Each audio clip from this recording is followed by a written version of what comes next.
안녕하세요, 박진희 변호사입니다. 오늘은 만약에 신데렐라가 이혼 상담을 왔다면 제가 뭐라고 얘기를 할지 한번 찍어보려고 해요. 왜냐면 실제 사건은 할 수는 없으니까 상상을 좀 해봤습니다.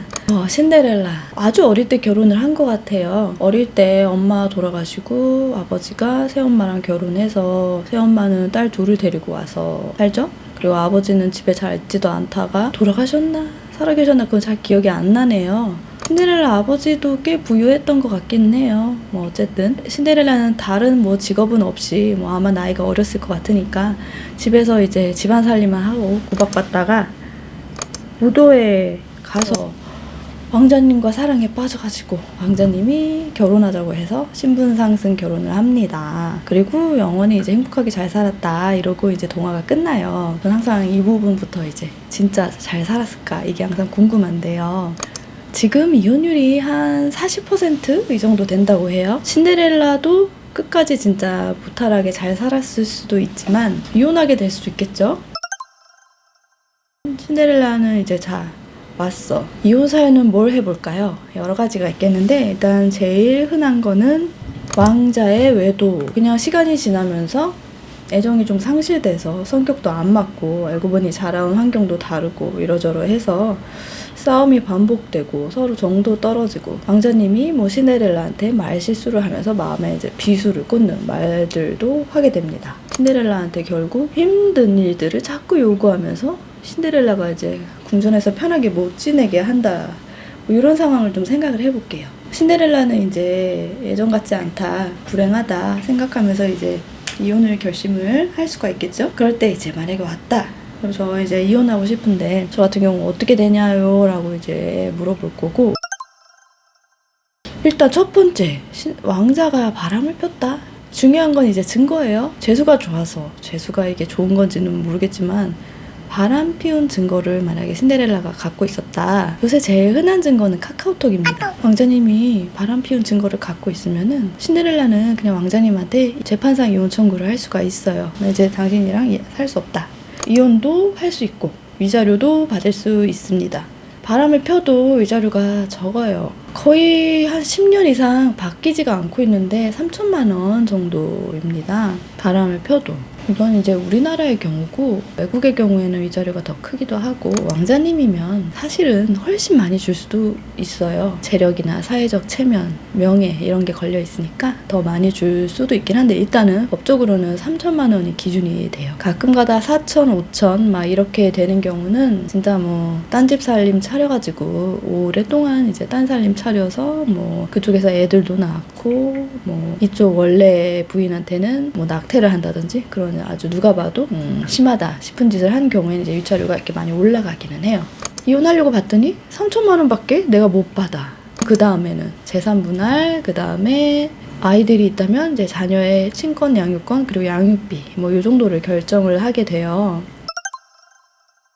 재산 분할의 원칙은 결혼 기간 동안 공동으로 형성한 자산을 기여도에 따라서 이렇게 나누는 게 이제 원칙이에요. 그런데 신데렐라가 왕자랑 결혼하고 궁전에서 살았겠죠? 집은 100% 왕자가 애초에 갖고 왔을 겁니다. 살면서 글쎄요. 신데렐라가 궁전에서 얼마나 살림을 하고 또 아이들이 있었더라도 육아를 했겠어요? 별로 안 했을 것 같아요. 궁전에서 다 해줬겠죠? 이런 경우에는 일단 공동으로 형성했다라고 볼만한 자산이 별로 없고 기여도 또 별로 없을 것 같아요. 있다 해도 아주 낮을 겁니다. 엄격하게 따지자면 신데렐라가 만약에 이제 이혼 청구를 하면 위자료는 받겠지만 재산 분할은 거의 받을 수 없을 거예요. 거의 몸만 나가야 합니다.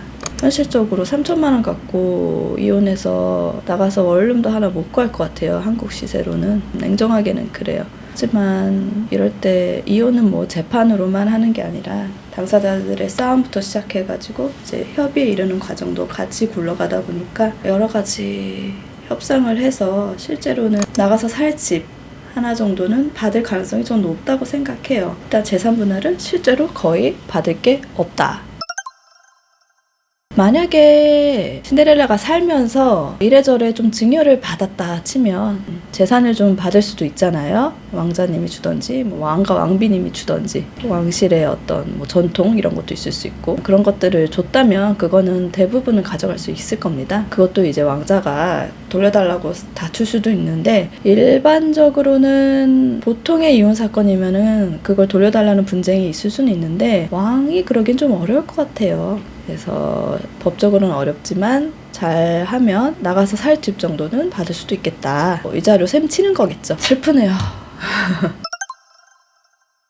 자, 그러면 이제 아이가 있다 치고 양육권을 주장을 한다. 글쎄, 아까도 말한 것처럼 아마 궁전 스케줄이 바쁘니까 실제로 신데렐라가 애들을 많이 키웠을 것 같진 않아요. 그리고 애들이 아주 어리지가 않고 초등학교 고학년이나 뭐 심지어 중학생, 고등학생 정도라면 사실 이제 양육권 분쟁이 시작이 되면 양육 환경을 중요시하고 주로 누가 키워왔느냐, 주 양육자 이런 걸 이제 골고루 보게 되는데 양육 환경은 궁전을 이길 수는 없을 것 같아요. 그리고 당연히 왕실에서는 아이들의 양육권을 최우선으로 주장을 하겠죠. 자손이 중요한 집일 테니까. 승산이 없죠, 신데렐라는.